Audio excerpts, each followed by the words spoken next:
Welcome to Why Is This Good, a podcast by the Naples Writers Workshop. I'm Christine and I'm here with John. Hey, John. Hello. Okay, it's my turn. I picked a story that was actually suggested to us by a listener. It's called The Complete by Gabriel Smith.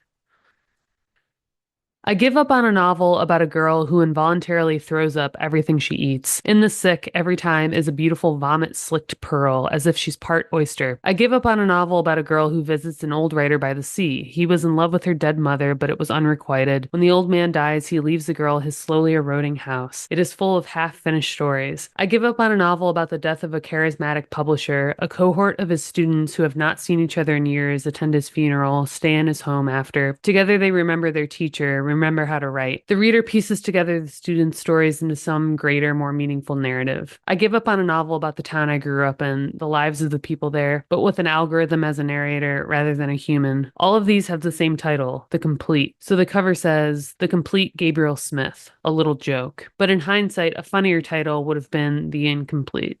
The Pope rolls down the limousine window when the cop knocks on it. The cop sees the Pope sitting there in his Pope dress and big Pope hat, his Pope hands at 10 and 2. The cop looks at the Pope. He almost says something, then he doesn't. He just makes a hand gesture for the Pope to stay put. Then he walks back to his cop car and sits back down and gets on the radio to a superior officer. The cop says, I've just pulled over someone going 110 on the highway, over. And the superior officer says, so arrest them, over. I think it's someone famous. I'm not sure what to do, over. That's great. It'll be great publicity. Is it an athlete, a pop star, over? More famous than that, over. A politician, who, over. No, says the cop, even more famous, over. More famous, the superior says, just tell me, over. Well, says the cop, I think I've just pulled God over, over. You've pulled over God? What? Over? Yes, I think I've pulled God over. Over. Have you gone mad? Why do you think you've pulled over God? The superior officer says, over. Well, the cop says, his limousine is driven by the Pope. That's the punchline.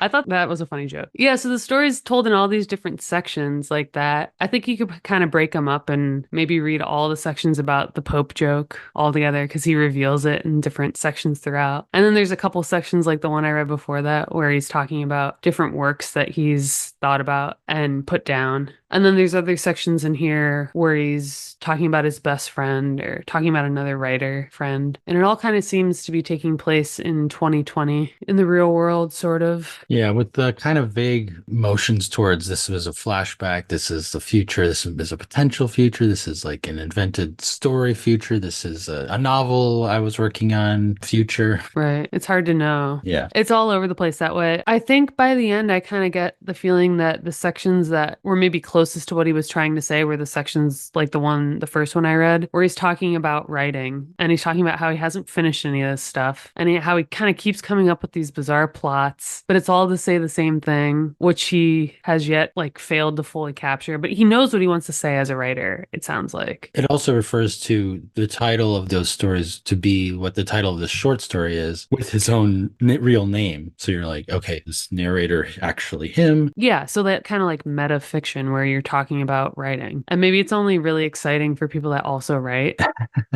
I always wonder about that. It's like if you were playing a video game about a video game creator. Like, that'd be really cool for other video game creators, but I don't know how fun it would be for the average player. Yeah, I don't know that I totally understand what Gabriel Smith is getting at by the end. I think I have a decent idea, but I think what was definite for this piece was the effect of all these little sections creating this like overall mood or tone for him. I got the sense that this is what it was like for him maybe in 2020 or whatever whenever this is taking place. And he has references to like another character talking about how time feels different. It feels staccato or it feels like it's not in place, like fixed in place. She says, it used to feel staccato, like moments. Now it feels like a wash. That's just a random Australian girl who said that to him. Yeah, the effect kind of feels like one or the other version of that. Like in some way, this feels more staccato because when I'm talking about a section, it's just like this drop case letter that's like set aside. Yeah, I was calling these snippets. Okay. Like we think of breaking things up into like vignettes. There's gonna be a story, there can be a vignette. And I was thinking these are like snippets because they're like just snipped apart. Some of of them literally, like the Pope joke thing is a snippet Yeah. here, a snippet there, a snippet there before it concludes,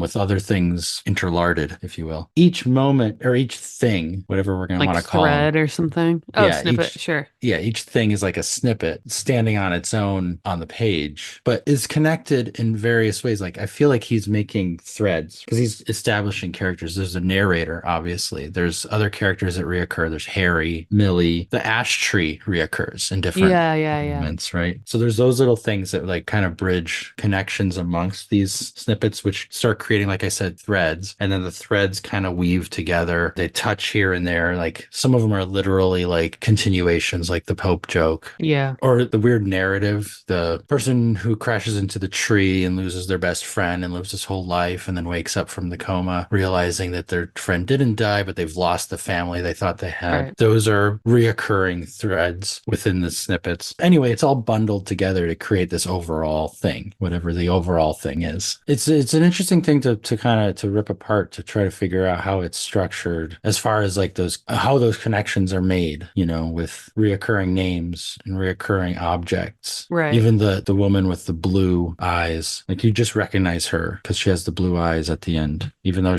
like very little else is said about her. But it makes that connection to the earlier part. Yeah, so like you said, they are a little more interwoven than they are just interspersed. Like we have sections of this one thread, but it references the other thread. And that's not easy to do. No. We talked recently in my workshop about stories told as letters or diary entries, And Yeah. unless you're Anne Frank and it's your literal diary, like doing it this way is a very difficult method of storytelling. Unless it's an actual diary. I'm not really interested in reading like examples of a diary, but things like the diary entries or letters between characters. We think it's like a clever, cool way to do things, but we kind of forget that it has to tell a story, move forward, but still feel like authentic letters, which don't tell stories and don't move forward. And I think then the danger is something like Maid and Butler, where you have to explain things in these letters. Anyway, I like stories that are told this way. I've talked about this as being something that I've tried to do in some of my short stories. And when I first started doing it, feeling like this was some kind of a hack where you could write, like maybe you have 4 characters in your story and you write about these two, A and B, and then you write about C and D, and then you like intersperse these sections. You just cut it at a natural stopping point with the scene, and then you switch to these other characters. And maybe as your reader is reading, they don't totally get why we're switching, except that the scene is ended. But by the end, there's something intentional about how this has unfolded in the time that it has. And that's one way to do things that I think you can do kind of after the fact. You can write your story and then you can edit it that way, where you piece it together. You talked about this a little bit with that blue alien story, the When They Came to Us. I always liked that because, like you can do that with like snippety things like this. Like Yeah. you just write out the Pope joke and then you just put it in different places. But you can also do that with whole novels. Like there's Yes. novels that are each chapter is a different point of view character, and you could write them all just straight through and then just find the places to break them up and how they kind of fit together later. And I think, especially when it comes to a novel, it's easier to see why that becomes more difficult, right? The longer something is, like, how do we hold a reader's attention? But I think a good example is what Gabriel Smith is doing here. And like you said, these snippets are not just interspersed, but they're related. And so the ash tree appears in several of these. And if you read it all the way through, you can tell that the ash tree is having its own thread. Like the first time it's mentioned, it should be the first time that it's mentioned. The second time is intentionally the second time. So who knows how he wrote this, right? He might have done the hack that we're talking about where you do just write it and then weave it. But maybe for him, it was he wrote this start to finish. Like, who knows, Yeah. But there's something about reminding yourself that they can be interwoven too. Like they can be related. And that's, I think, what adds like that depth to it. Because for the record, I really don't like novels that are told from different characters. And I know that's like a really popular thing these days where it's like one chapter's one character and the next chapter's another character and the third chapter's a third character and then it goes back, and we're in the rotation. I really don't enjoy it for like so many reasons. But I think what works here is that it's the same narrator. That's what I don't mind. That is a good.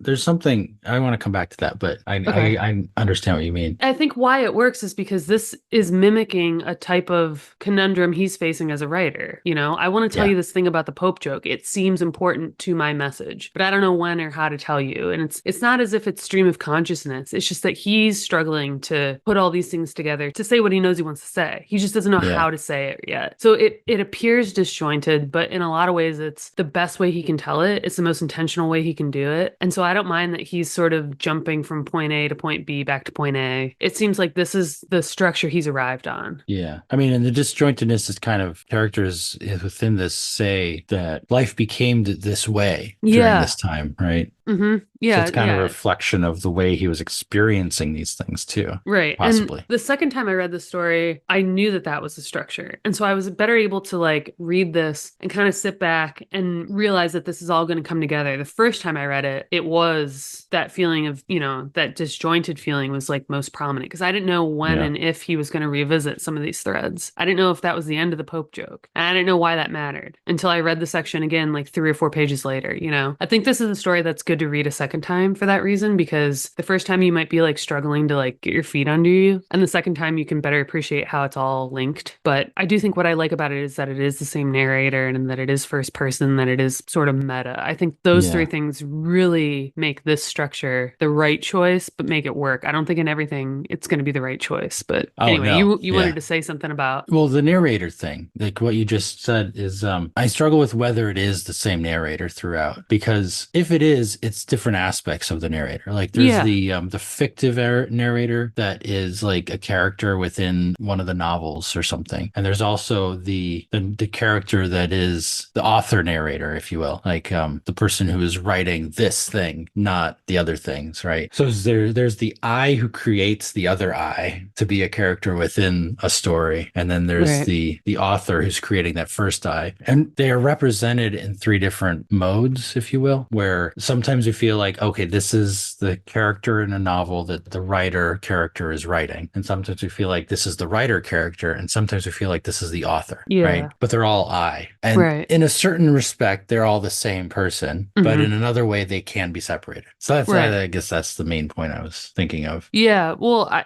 would agree with that too because it wasn't totally clear that it was the same writer or narrator the first time I read it. It was Oh yeah. like you said, it seemed to be like at different points in like his imagined future, past. Is this 2020? Are we reflecting on 2020? I do have trouble with, like, if I read a story, I don't feel like I should have to know anything about the author. Yeah, Like if there's a name on it, I don't even care what the name is. Beside the fact that like I like George Saunders as a writer, and if I see his name on a story, I'm excited to read it because I'm pretty sure I'm gonna like it. But like most of the stories we do for this, I've never heard of these people until we read the story that we've read. And so to me, they don't exist. They're nobody. The story just is like sui generis and come out of nowhere. So the story should be able to contain itself, and I shouldn't need to know anything about an author in order to enjoy a story. but But like this feels very much like the author is part of the story. Like he's writing himself. And I don't always like knowing, or I don't always like having to struggle with, well, do I need to know more about the author in order to oh, sure. understand this story? Like I Yeah, should just be able to get what I need to get from the page. And with this story, I do. I think everything I need to know is here. I can posit that this is entirely fictional. Like this is like some housewife in Iowa writing sure. this, like not some guy in London, right? Sure. She's just invented this Gabriel Smith fella. But Right. the fact that Gabriel Smith is mentioned as a character, as like the Yeah, name right. that he would put on the novel, and it's also the byline when I go to the website, Yeah. Then it's you're like, like, I wonder oh, if I'm missing something. yeah. The other thing I realized when I was reading this is like when writer characters write or talk about writing, especially when there's that confusion of whether or not it's the author or the character, I'm not sure if it's autobiographical, right? So I'm like, Yeah. is a writer talking about writing or about their projects, is it equivalent to a character talking about a dream, right? Where it's like, Unreliable, made up. yeah, it's like what I don't know what to do with it. Like in real life, if someone tells you about your dream, you're like, you close your ears and you're like, okay, it's only important for you. Like, I don't need to hear about your dream. You're excited about your dream. You barely remember it. You can't express what you feel about it. This is how I feel. Yeah. So it's not quite the same, but it's a little bit like that when a writer's talking about what they're writing, their unfinished story or their idea. Yeah, It's this is like a most dream. exciting for you. Yeah. I don't necessarily know how to connect with it. And you can't fully explain it. Yeah, Yeah. like explaining it is so far removed from from experiencing it that it's almost not worth articulating. Yes. It's like when you say you had to be there, it's like, then why did you tell me? It's because halfway through you realize I was not connecting with what you were saying. Yeah, halfway through you realize you're boring this other person. Oh, I get what you're saying. I wonder if you would feel differently though if this was a story by like Stephen King and he mentions himself. I've never heard of Gabriel Smith, right? So yeah, that's Yeah. part of it too. I feel like most of what I know about Stephen King, I've like learned passively. I haven't like decided I want to learn about Stephen King. But when you read On Writing, you have to learn a little bit about him or Yeah. a lot of bit about him. And that's like biographical, autobiographical. That's like literally, I'm telling you about me. No, I just mean I haven't intentionally sought this information necessarily. I've read his stuff, but Oh, I see. Yeah. it's not often that I like sit there and decide that I'm going to read an actual biography or an actual autobiography about a writer. I don't really care. I'm kind of like you where I want to be able to enjoy something at face value as I'm reading it. I don't want to have to do work to understand it because how much of the experience then is what I'm doing before I have to do it, you know? If I can't enjoy Yeah. just what's there, it feels like something else. But it does end up feeling like like kind of like self-important then to be somewhat of a nobody and to be talking about how hard it is for you to like do your work and you're like, what work? I mean, I looked this guy up and like he's got like a forthcoming book or maybe it's already out. And it's not that I doubt that he's, doing things that are being published and recognized and that he has a fan base of some sort, right? Like people Yeah. who have read more than one of his things. But I think you're right. I think on some level, if I don't know who you are and I'm reading this kind of thing, it's just kind of like, are you in an MFA program? Are you single, exploring your sexuality? Like, we get it. We get it. It's like the dream thing where like your personal struggle toward whatever it is you're trying to say is at once common and unique to you. Yeah. So maybe he doesn't always write about writing. Maybe we can give him a pass that way, right? This is something he wanted to get off his chest because otherwise he is writing things that are whatever. But it does add something where you're just kind of like, we get it, Gabriel. This is hard. It's so hard being a writer. And I read this and I enjoyed it and I thought it was Hmm. good. I don't want to Same. disparage it in any way. No, same. Exactly. These are just questions that come up when I like, Yeah. just because I'm considering the story for this podcast. The other part of it is like I started it and I was like, oh, I don't want to read pandemic fiction.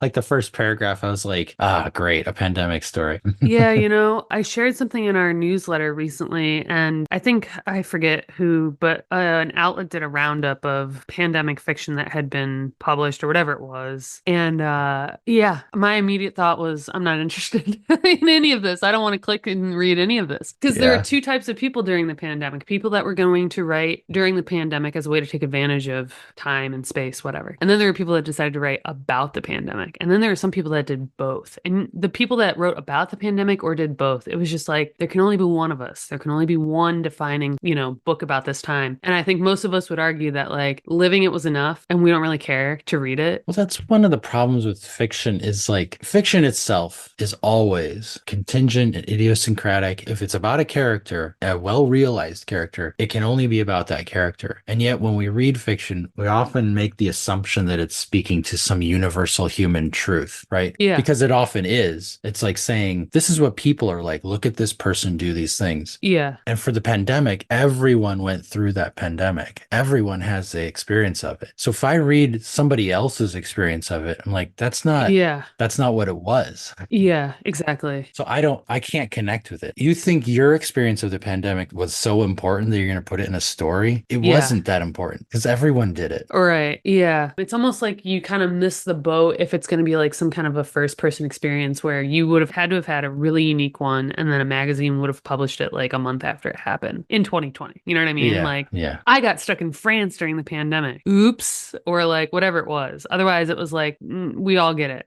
We all get It it. could be about that too. Like it could be about being stuck in France, which isn't necessarily about the pandemic, right? No, yeah. It has to be something different. That's what I mean. Yeah. And this has that again, and I'm not meaning to disparage this story. I just, when I read the first paragraph, that was my thought. I immediately we fell into something different because this is not what I'm talking about. This is a different No. kind of story. But I felt a similar, like, kind of like chagrin where you're like, oh, Yeah.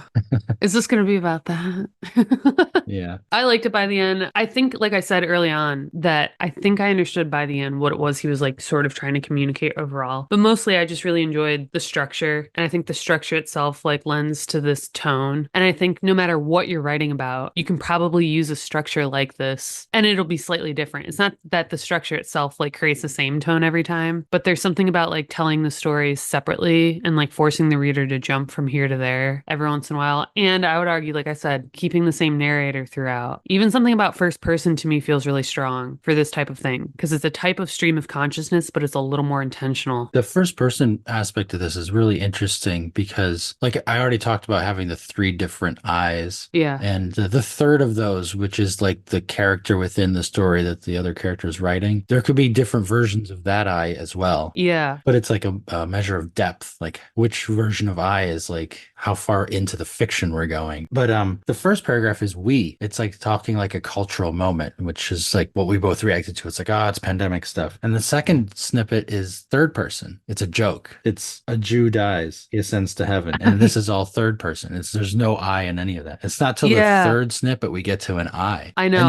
Yes. And that has all the cues of like scene setting too. It's like, so here we are on Earth, specifically London right now. This is like how you get out of a flashback. It's like now they were in the museum or whatever, using the word now, right? And then I'm doing this. That's the first place where you feel like you're in the scene. So like it is a first person, but it takes so long to get there. It's interesting the way it's constructed. Yeah, I remember reading it the first time too, like you said. That's why I think it benefits you to read it twice at least, this kind of a story, because I didn't know that it was going to be first person. I thought everything was going to be disjointed. I was struggling really, not super hard, but I was confused at first because this first section was so brief and then the second section was so different. And I was like, is there a connection between these two? Do I need to worry about that? Is it all going to be told this way where it's like not tethered to like a real time or space incident? Yeah. And then it picks up a little bit. It like solidifies. I wrote a story. It's kind of like this for the workshop a while ago. I brought two versions of it to the workshop though, but it was like snippets. It was like little vignettes / snippets. Mine probably tended more to vignettes, but interspersed with disquisitions on surrealism and like what surrealism was and what it could do, which I literally took from emails that my friend and I sent back and forth to each other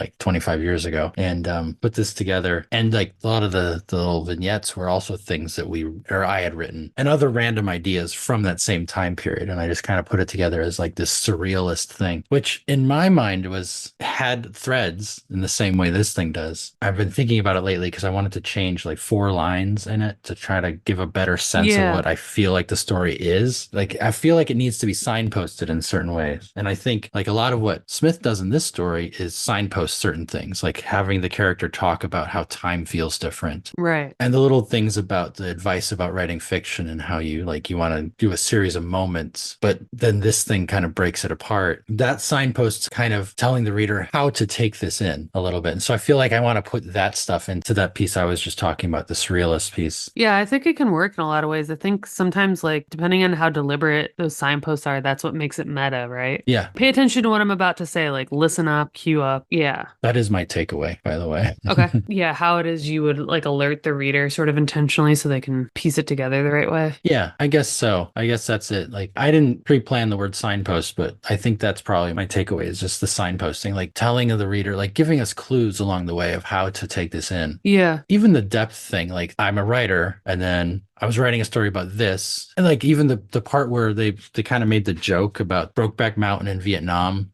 story is like that kind of sets up the idea of telling stories as a way to understand people. Yeah. And if I didn't articulate it clearly before, I like the structure like we talked about, but what you said early on about how each of these snippets is referencing the other in some way, like the ash tree is not one snippet. It's not one thread, but it's mentioned in all these different threads. I think that's how you can elevate this structure. And it's not something that I've necessarily like tried to do because I do think it either requires a little more work up front or a lot of work like kind of after the fact to bring it all together. But that's one way that you can use this and really like, I don't know, make it seem more intentional and well crafted. Yeah, well crafted. Because as a reader, if it feels like a jumble, then it feels like nonsense. But if it feels like there are connections within it, you can sense some kind of structure in it. Right. Then it doesn't feel like nonsense anymore. No. Yeah. All right. Thanks, guys. If you enjoyed this episode, consider joining our Patreon. Your support helps us keep the show running. Find out more at patreon.com/whyisthisgoodpodcast. And for industry news, writing tips, and great short fiction, join our Facebook group at facebook.com/groups/Naples Writers Workshop. You can also subscribe to our monthly newsletter at napleswritersworkshop.com.